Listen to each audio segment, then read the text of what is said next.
किया। उषा अनिरुद्ध का चरित्र है, बाणासुर और भगवान श्री कृष्ण के संग्राम का वर्णन है। बड़ा अद्भुत अद्भुत द्वारिका के चरित्र हैं। उन सब चरित्रों को हम प्रणाम करते हैं। अब एक विलक्षण चरित्र है भगवान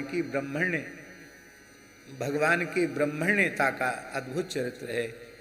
कृष्णस्यासीत सखा कश्चित् ब्राह्मणो ब्रह्मवृत्तमः विरक्त इंद्रियार्थेषु प्रशांतात्मा जितेंद्रिया।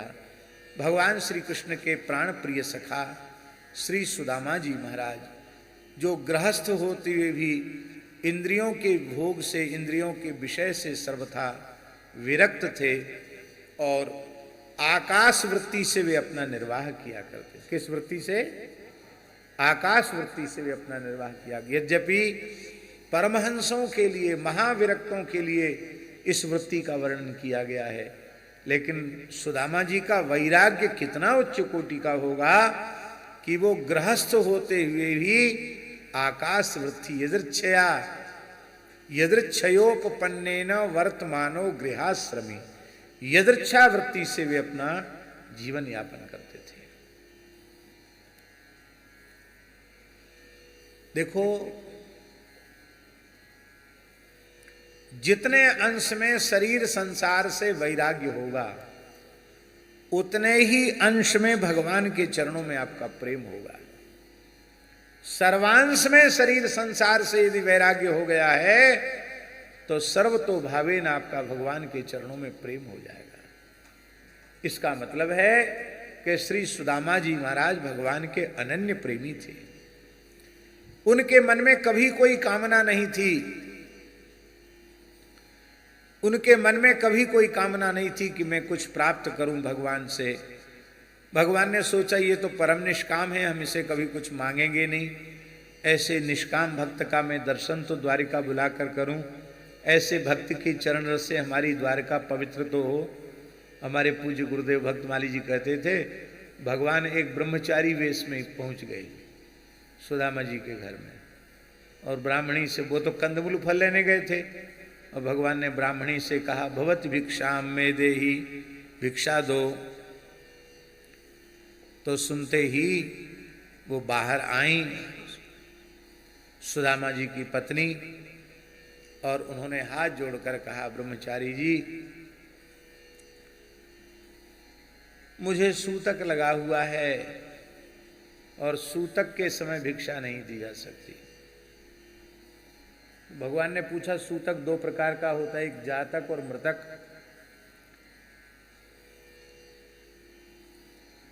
कौन सा सूतक तुम्हारे ऊपर लगा है, जातक की मृतक?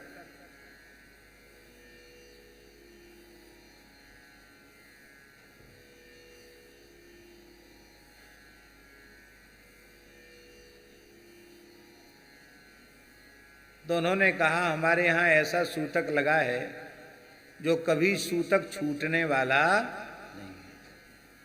क्या? सूर्योदय होते ही एक लड़की पैदा होती, उसका नाम है दरिद्रा। हमारे घर में कुछ है ही नहीं, हम किसको दें? ब्रह्मचारी सन्यासी को क्या भिक्षा दें?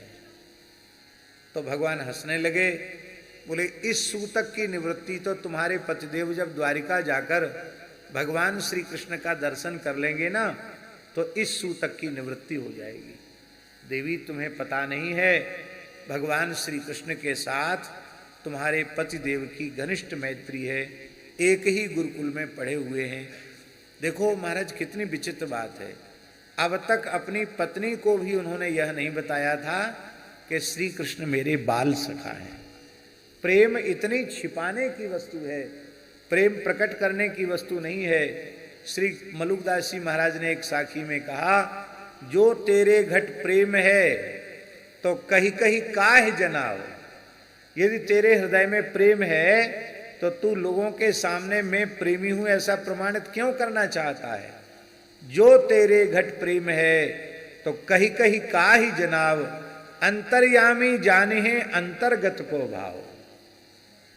तेरे भीतर के भाव को तेरे भीतर बैठे हुए भगवान समझेंगे। तुझे बनने की, देखो, संसार के सामने बनावट चल सकती है, भगवान के सामने बनावट चल नहीं। वो तो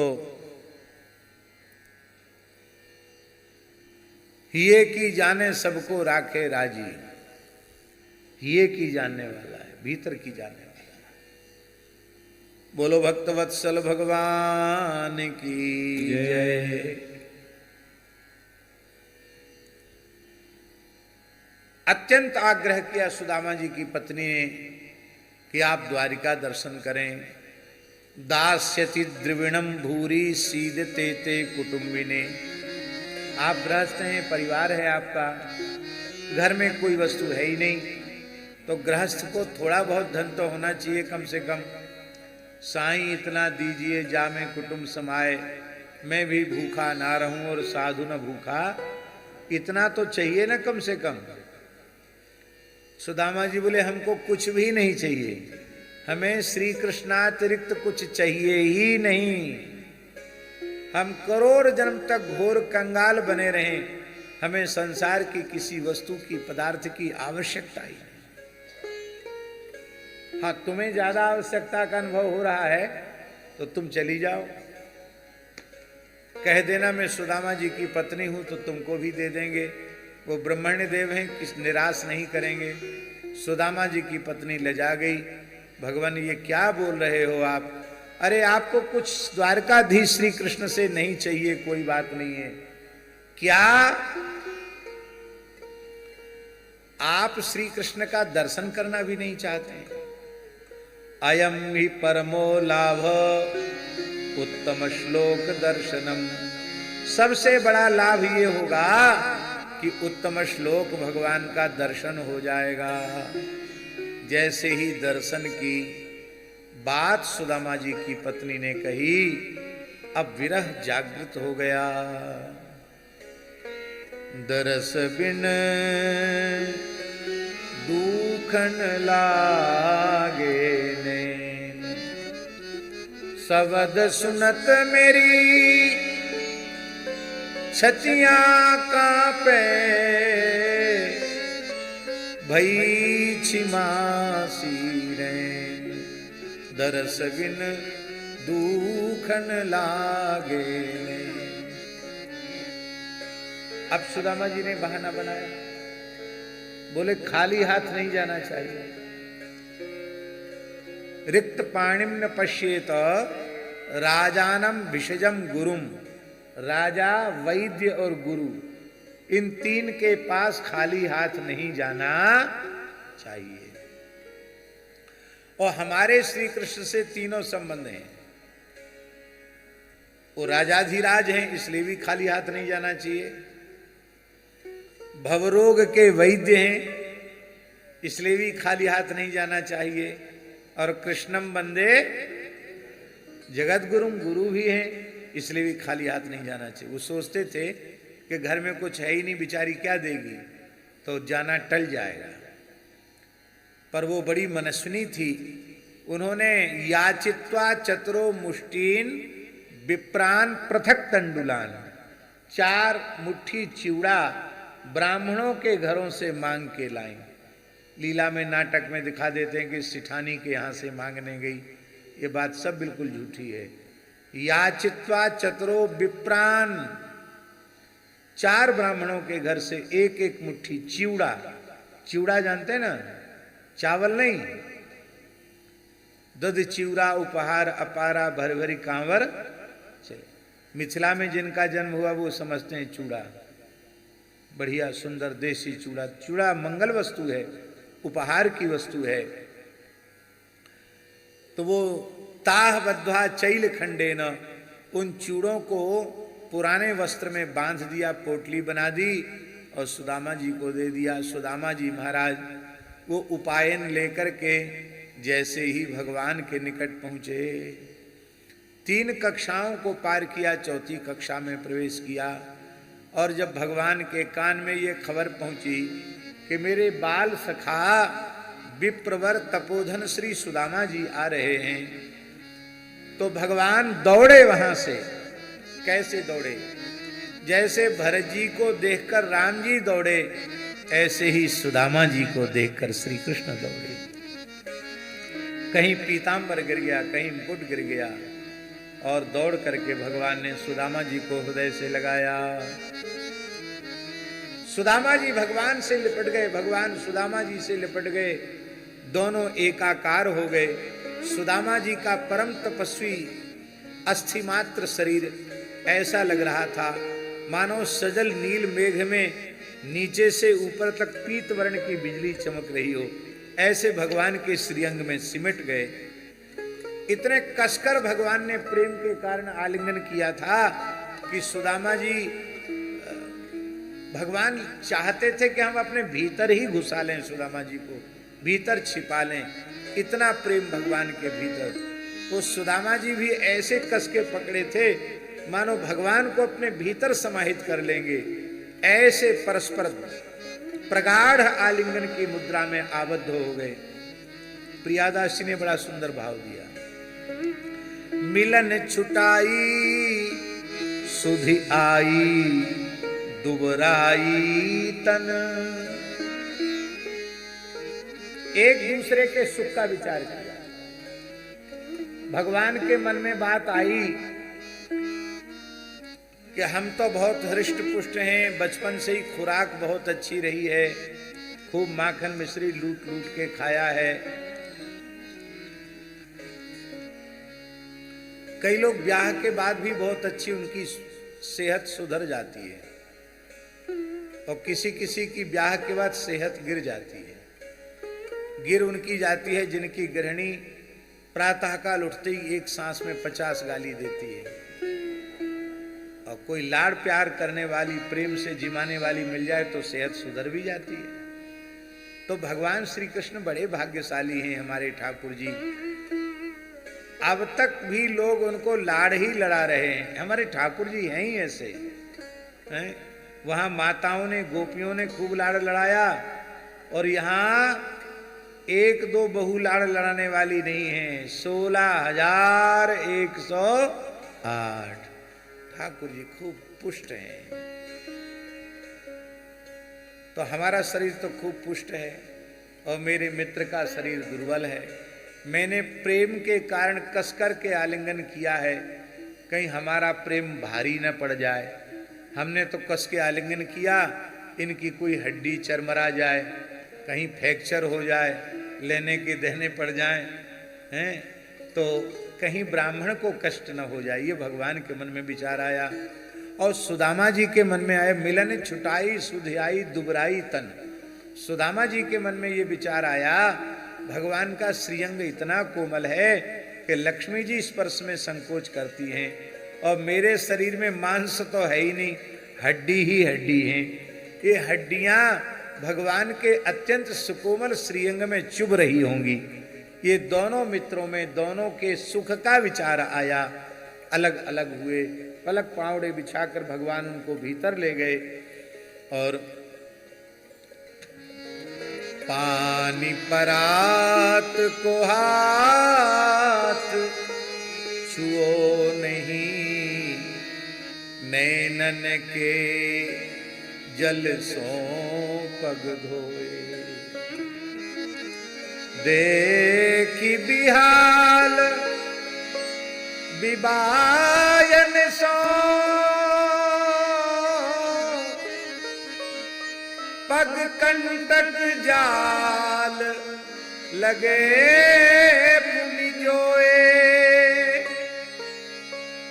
देखी सुदामा की दीन दशा, करुणा करके करुणा निधि रोए।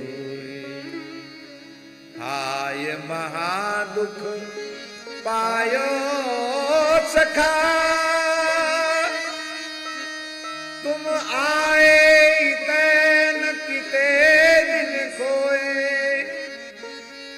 पानी परात को हाथ छुओ नहीं, नैनन के जल सो पग धोए। सुदामा जी के चरित्र का सर्वोच्च भाव जो है महाराज जी, वो ये है कि साक्षात भगवान चरण धोकर चरणामृत ले रहे हैं। उपहृत्या वनिज्यास्य पादौ पादावने जनी, अग्रहीत सिरसाराजन भगवान लोक पावन। लोक पावन भगवान ने सुदामा जी का चरणामृत लिया, मस्तक पर धारण किया। इसीलिए परीक्षित जी का जो भाव है ना महाराज जी, सावाग्यया तस्य गुणान गृणीते करौ च तत्कर्म करौ मनश्च स्मरेद वसंतम स्थिर जंगमेशु शृणोति तत्पुण्य कथा सकरणा शिरस्तु तस्योभय लिंगमानमेत तदेव यत्पश्यति तद्धि चक्षुः अंगानि विष्णोरथ तज्जनानां पादोदकम यानि भजन्ति नित्यम। वही वाणी वाणी है जो भगवान के नाम रूप गुण लीला का कीर्तन करे। साव आ गया तस्य गुणान गृणीते, वही हाथ हाथ हैं जो भगवत सेवा करें, गौ ब्राह्मण संत की भगवान की सेवा करें। करौ च तत्कर्म करौ मनश्च स्मरेद वसंतम स्थिर जंगमेशु, वही सच्चा स्मरण है जो चराचर में व्याप्त भगवान का स्मरण करे। वही कान कान है जो भगवान की कथाओं को सुने। वही मस्तक मस्तक है जो चराचर को भगवान की विभूति मानकर सबके सामने झुका रहे। और उन लोगों का देह धारण करना सफल है जो नित्य प्रति भगवत चरणामृत लेते हैं और नित्य प्रति संत चरणामृत लेते हैं। पादोदकम यानि भजन्ति नित्यम, स्पष्ट है। अंगानि विष्णोः अथ तज्जनानाम, भगवान और भगवान के जनों का जो रोज चरणामृत लेते हैं उनका देह धारण करना सफल है। भगवान अपने अवतार को सफल मानते हैं जब किसी सुदामा जैसे अकिंचन ब्राह्मण के चरणों का जल भगवान पान करते हैं, चरणामृत लेते हैं। बोलो भक्तवत्सल भगवान की जय। नित्य जगन्नाथ जी का निर्माण ले लो, नित्य व्रजरज अपने मुख में दो, नित्य संत चरणामृत लो और नित्य भगवत चरणामृत लो। ये चार काम रोज करो, नियम से करो, श्रद्धा पूर्वक करो, पक्की गारंटी है कल्याण की। इसमें तनिक भी संदेह नहीं कि आपका कल्याण रुक जाए, आपका कल्याण अवश्य हो जाएगा। बोलो भक्तवत्सल भगवान की जय। इस प्रकार से जो है सुदामा जी का चरित्र है। एतद् ब्रह्मण्य देवस्य श्रुत्वा ब्रह्मण्यतां नरः लब्ध भावो भगवती कर्म बंधाद् विमुच्यते। सुदामा जी परम निष्काम है, भगवान ने सुदामा जी को कुछ नहीं दिया। सुदामा जी का चिवड़ा भगवान ने एक मुट्ठी चिवड़ा लिया, दूसरा मुट्ठी चिवड़ा लिया। वो खाना चाहती थी, मुष्टिम सकृत जग्ध्वा द्वितीयाम जग्धु माददे, दूसरी मुट्ठी खाना चाहते थे। तावश्रीर जगृहे हस्तम, तब तक लक्ष्मी जी ने हाथ पकड़ लिया। बहुत से लोग कहते इसलिए हाथ पकड़ लिया कि 4 मुट्ठी चिवड़ा है, एक मुट्ठी में एक लोग दे डालोगे, दूसरी में दूसरा लोग, तीसरी में तीसरा लोग, तो चौथा फिर कहाँ से आएगा, फिर कर्जदार बनना पड़ेगा। ये भाव अच्छा नहीं है, क्योंकि भगवान अनंत अचिंत्य अखंड ऐश्वर्य से संपन्न हैं। वे चाहें तो सुदामा जी के लिए अलग से ब्रह्मांड बना सकते हैं। क्या है भगवान के संकल्प में कमी है क्या? तो लोग कहते हैं भगवान के पेट में दर्द हो जाएगा, ये भी ठीक नहीं। भगवान खुद कह रहे हैं पत्रम पुष्पम फलम तोयम यो मे भक्त्या प्रयच्छति तदहम भक्त्युपहृत मश्नामी प्रयतात्मना। जो पत्ता फूल सब कुछ खाने के लिए तैयार हैं, वो प्रेमी भक्त के उपहार से भला रुग्ण कैसे हो सकते हैं? तब लक्ष्मी जी ने हाथ क्यों पकड़ा? रुक्मिणी जी के हाथ पकड़ने का केवल एक ही प्रयोजन है कि प्रभु आपने व्यवस्था बनाई है, कोई उत्तम वस्तु आवे, पदार्थ आवे तो अकेले नहीं खाना, बांट के खाना। और आप हम सब आपके मुंह की तरफ देख रही हैं, आप अकेले खाए चले जा रहे हैं। बांट खाए बरक्कत, अकेले खाए हरक्कत। पूज्य खाक चौक वाले महाराज जी कहते, पहाड़ी बाबा महाराज। आसन फरक्कत टुकड़ा सरक्कत। आसन को एकदम साफ पवित्र रखो, और टुकड़ा सरकत, रोटी नहीं, एक टुकड़ा खाने को मिले उसको भी बांट के खाने की इच्छा रखो। अकेले खाए सो नरके जाए, बांट के खाए सो वैकुंठे जाए। एकह स्वादु न भुंजीत, किसी भी उत्तम स्वादिष्ट वस्तु को अकेले नहीं खाना चाहिए। भगवान बोले देवियों देवियों तुम एक दो तो हो नहीं, और चिवड़ा थोड़ा ही है, कितने को हम बांटेंगे। महाराज आप चाहोगे तो सबको बांट सकते हो। कैसे? द्वारिका में चूड़ा की कमी तो है नहीं। अब सुदामा जी का बचा हुआ चूड़ा, चूड़ा भंडार में मिलवा दो, सब सुदामा जी का चूड़ा बन जाएगा। मंदिर में भोग लग के आता है, रसोई घर में मिला दिया जाता तो सब प्रसाद हो जाता कि नहीं हो जाता? तो सब चूड़ा हो जाएगा। दही बूरा आप खर्च कर दीजिए, पूरे द्वारिका की झरा पंगत कर दीजिए दही चूड़ा की। मोहनदास जी दो होते हैं, एक चूड़ा दही, एक दही चूड़ा, जिसमें 3 गुना ज़्यादा दही हो, चूड़ा 1 गुना हो। दही 3 गुना ज़्यादा हो, दही चूड़ा। दही चूड़ा रईस लोग पाते हैं, चूड़ा दही कंगाल लोग खाते हैं। बढ़िया दही चूड़ा, क्या कहना। चूड़ा भी सबको बनाना नहीं आता। हमारे मदन बाबा, एक बार हम स्कंद पुराण का पाठ कर रहे थे। स्कंद पुराण में आया झाजी कि पौष मास की जो संक्रांति है, पूरी पौष मास तक भगवान को जो नित्य प्रति दही चूड़ा का भोग लगा करके प्रसाद लेता है, वो वैकुंठ का अधिकारी हो जाता है। बाबा हम पाठ करते थे तो बाबा बैठ के सुनने लग जाते थे और बोले वाह इतना बढ़िया साधन, दही चूड़ा खाने से भगवान का धाम पक्का हो जाए, इससे अच्छा और क्या होगा। तो हमने कि बाबा बढ़िया, बोले हम मिथिला जाएंगे, बढ़िया चूड़ा लाएंगे। तो हमारे साथ रहते थे, लगातार साथ रहते थे। तो लोग नहाए हों चाहे नहीं नहाए हों, सवेरे 5 ही बजे उनका दही चूड़ा तैयार हो जाता था और कहते तुलसी छोड़ो ठाकुर जी को, मंगला भोग लगा दो, नहीं नहाए ठाकुर जी तो कोई बात नहीं। और बढ़िया अमावट डाल के, केला डाल के, दूध में चूड़ा भिजा के, बढ़िया दही और उस थोड़ा सा गाय का घी छोड़ के, क्या कहना। ऐसा दिव्य दही चूड़ा के आगे 56 भोग 36 व्यंजन नतमस्तक हैं। ऐसा सुंदर दही चूड़ा। तो दही चूड़ा की पंगत कराओ, पर अकेले मत खाओ। भगवान ने रुक्मिणी जी की बात का आदर किया। पूज्य श्री डोंगरे जी महाराज कहते थे कि भगवान जब सुदामा जी का पूजन कर रहे थे, उनके ललाट पर चंदन लगा रहे थे, तो विधाता की लिपि को भगवान ने पढ़ा। उसमें लिखा था श्री क्षयः। तो भगवान ने कहा ब्रह्मा जी की बात काटना तो अच्छा नहीं है, इसको सीधा उल्टा लग गए जल्दी जल्दी में। क्षय का उल्टा यक्ष होता है और यक्ष कुबेर का वाचक है। यक्षो कुबेरा, क्योंकि अक्षराट है ना, इसलिए भगवान ने उसको उलट दिया। यक्ष श्री, कुबेर के समान ये श्रीमान हो जाए, ऐसा डोंगरी जी महाराज कहते थे। और जैसे ही सुदामा जी लौट करके अपने गांव आए तो वहां विशाल सोने का महल देखा, भवन देखा, और वो सोचने लगे कि हम रास्ता भटक के फिर से द्वारिका तो नहीं आ गए। पूछने लगे कहाँ आ गए हैं?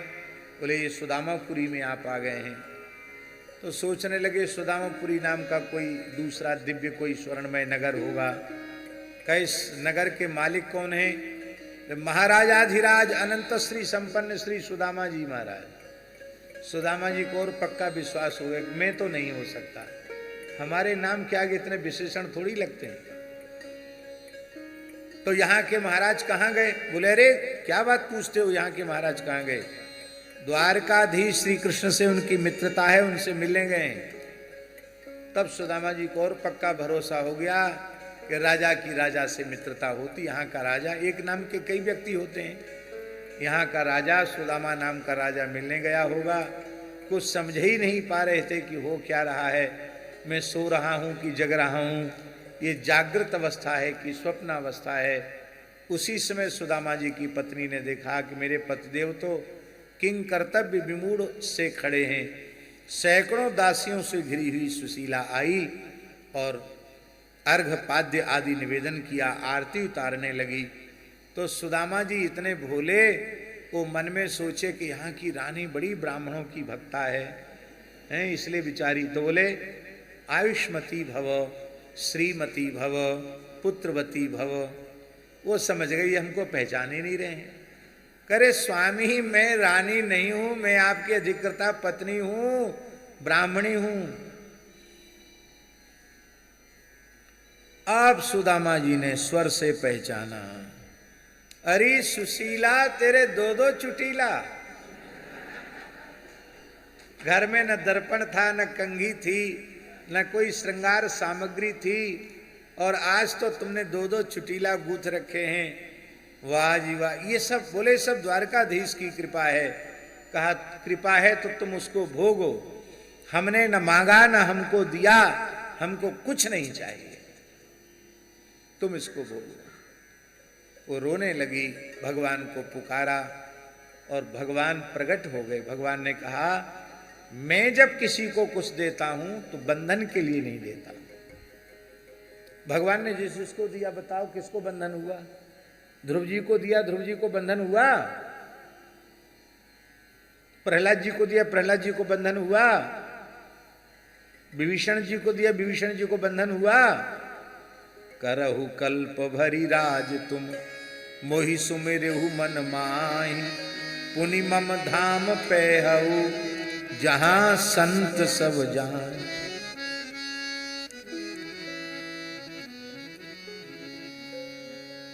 इसलिए भगवान का दिया हुआ लेना चाहिए। बोलो भक्तवत्सल भगवान की जय। सुदामा जी ने कहा एक शर्त पर हम यहां रह सकते हैं, आपको अविचल भाव से इस घर में मालिक बन के रहना पड़ेगा, हम आपके सेवक बनकर यहां रह सकते हैं। आप कहेंगे कथा आप कहां से कह रहे हैं? आप पोरबंदर गए हैं? पोरबंदर में जो सुदामा जी का मंदिर है, वहाँ सुदामा जी भी चतुर्भुज रूप में है और श्री कृष्ण भी चतुर्भुज रूप में है। वहाँ की ये कथा प्रसिद्ध है। और आज भी भगवान सुदामापुरी कभी छोड़ते, सुदामा जी के घर में ही भगवान आज भी विराज रहे हैं। बोलो सुदामा श्री कृष्ण भगवान की जय। इस प्रकार से सुदामा जी का मंगलमय चरित्र हुआ। ब्राह्मणों के शाप के बहाने भगवान ने यदुवंश का संहार कराया। श्री नारद जी के द्वारा अपने माता पिता को नवयोगीश्वर संवाद के माध्यम से भागवत धर्म का उपदेश कराया और उद्धव जी को दत्तोपाख्यान के माध्यम से और अन्य अन्य ऐल आदि के उपाख्यानों के माध्यम से संपूर्ण उपदेश प्रदान किया। यहाँ गीता भवन में जो सत्संग चल रहा है उसमें ध्यान नहीं है, पिछले वर्ष या पिछले से पिछले वर्ष क्रमशः एकादश स्कंद चल रहा है। अब लोगों को याद, हमें तो याद रहता नहीं, लोगों को याद होगा तो अब की बार जब गीता भवन में सत्संग होगा तो एकादश पर ही चर्चा, जहाँ तक हो चुकी है वहाँ से आगे की चर्चा करेंगे। एकादश स्कंद स्वतंत्र प्रवचन के रूप में श्रवण करने के योग्य है। श्रीमद् भगवद गीता की बहुत बड़ी महिमा है, इसमें कोई संदेह नहीं है, पर गीता का सही सही तात्पर्य बिना उद्धव गीता को पढ़े समझ में नहीं आ सकता है। इसलिए भगवद गीता का तात्पर्य उद्धव गीता पढ़ सुन करके जो विषय गीता जी में संकेत में आए, संक्षिप्त हो गए, उन विषयों को उद्धव गीता में भगवान ने विस्तार किया है। बहुत अद्भुत है उद्धव जी का संवाद। भगवान ने अपने चरण पादुका उद्धव जी को प्रदान की है। उद्धव जी बद्री का आश्रम में विराजे हैं। आज भी उद्धव जी भगवान बद्रीनाथ के समान आसन पर ही वहां विराज रहे हैं। भक्त मुझ उद्धव तुम मुझसे अणुमात्र कम नहीं हो, इसका प्रत्यक्ष उदाहरण देखना हो तो बद्रिकाश्रम में देखें। बद्रिकाश्रम में झाजी भगवान बद्रीनाथ की उत्सव मूर्ति के रूप में उद्धव जी हैं। ये बात पता है आपको? उत्सव मूर्ति उद्धव जी की ही है। मठ में, ओखी मठ में उद्धव जी ही विश्राम करने जाते हैं। भगवान ने पूरी तरह अपना स्वरूप उद्धव जी को प्रदान कर दिया। भक्त भगवान में सर्वथा अभेद है, ये प्रत्यक्ष दर्शन होता है। उद्धव मुझसे अणुमात्र कम नहीं है। सुखदेव जी ने राजा ऋषि परीक्षित को कलयुग के कुछ राजवंशों का वर्णन करके सुनाया और अंतिम उपदेश दिया, त्वं तु राजन मरिष्येति पशु बुद्धि मीमां जयी। हे राजन, मैं मर जाऊंगा, ये पशु बुद्धि है, इसका त्याग करो। जो उत्पन्न हुआ है वो नष्ट हो जाएगा, जो उत्पन्न ही नहीं हुआ वह भला नष्ट कैसे हो सकता है। इसलिए तुम अपने मन में शोक मत करो। अहम ब्रह्म परम धामो ब्रह्माहम परमम पदम एवं समीक्षण आत्मानम आत्मन्याधाय निष्कुले। मैं ब्रह्मात्मक हूँ, वो श्री कृष्ण हमारे अंतर्यामी हैं, उनके चरण कमलों की प्राप्ति ही मेरे जीवन का परम परम अभीष्ट है। उन श्री कृष्ण के चरणों में अपनी वृत्ति को पूर्णतया समर्पित कर दो, उनसे एकीकृत कर दो। तक्षक डसने का तुम्हें भान भी नहीं रहेगा। तब श्री परीक्षित ने कहा, सिद्धोस्मि नुगृहीतोस्मि भवता करुणात्मना श्रावितो यच्च में साक्षात अनादि निधनो हरि। हे भगवान, आपकी कृपा से मैं सिद्ध हो गया। सिद्ध माने भगवान का भोग्य बन गया। मैं तो धान के जैसा था, आपने कूट छांट कर चावल बनाया और प्रेम की खीर बना करके युगल सरकार के सामने परोस दिया है। जीव भोग्य तो है गिरधर जी, जीव भगवान का भोग्य तो है, पर वो धान के जैसा है, उसको ग्रहण नहीं किया जा सकता। पर उसको भगवान के नैवेद्य के योग्य बनाते हैं आचार्य, गुरु। गुरु ही जीव को भगवान का भोग्य बनाते हैं। भोग्य माने भगवान के योग्य, भगवान अंगीकार कर सकें इस योग्य। आपने हमें अंगीकार के योग्य बना दिया। कथा के वियोग में हमारे प्राण जाएंगे, तक्षक के डसने से नहीं। परीक्षित सुखदेव जी ने कहा, तुम और क्या सुनना चाहते हो। परीक्षित ने कृतज्ञता के भाव से सुखदेव जी के चरणों में साष्टांग प्रणाम किया, पूजन किया। सुखदेव जी वहाँ से चल पड़े।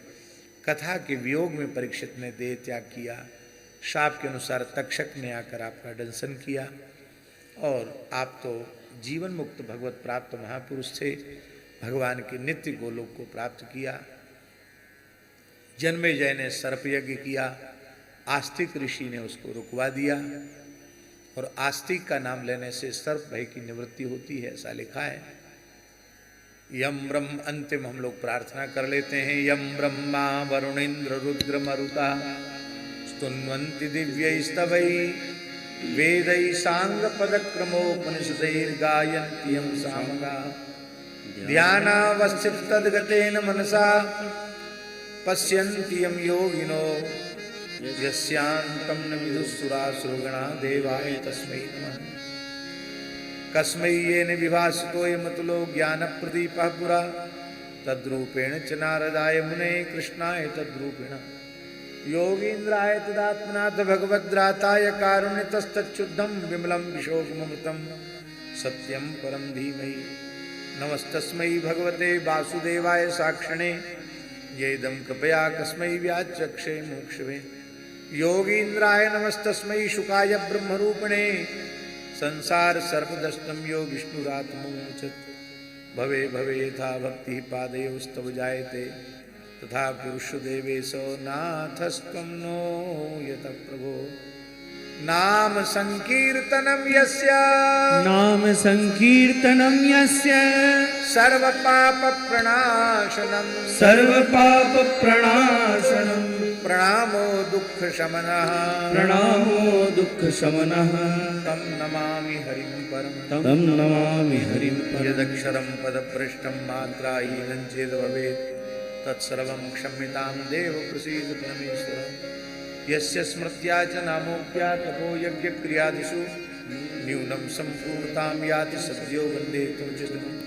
त्वदीयं वस्तु गोविन्द तुभ्यमेव समर्पये तेन त्वदङ्घ्रिकमले रतिं मे यच्छ शाश्वतीम्। सर्वधर्मान् परित्यज्य मामेकं शरणं व्रज अहं त्वा सर्वपापेभ्यो मोक्षयिष्यामि मा शुचः। श्री हरे नमः। श्री हरे नमः। श्री हरे नमः। श्री हरे नमः। श्री हरे नमः। श्री हरे नमः। यह वाणी की सेवा हम लोग भगवान के चरणों में अर्पित करते हैं और भगवान से प्रार्थना करते हैं आपके नाम रूप गुण लीला का संपर्क संबंध हृदय से जीवन की अंतिम श्वास तक बना रहे। हे नाथ, आप मुझे भूले नहीं, आप मुझे भूले नहीं। मैं आपको भूलूं नहीं है तो ठीक ही है, पर आप मुझे भूलें नहीं। बस ऐसी प्रार्थना है भगवान के चरणों में। और अब हम 2 मिनट के लिए आग्रह करते हैं पूज्य श्री, कोई बात नहीं आप कह दो, हाँ कोई बात है। तो पीछे वाली घड़ी आपने रखी क्यों हमारे सामने? घड़ी ही पीछे रह गई तो हम क्या करते हैं? अब बता रहे हैं घड़ी पीछे है, घड़ी कथा सुनने लग गई इसलिए पीछे रह गए। ले भाई कॉर्डलेस देव स्वामी जी को। Cordless mic.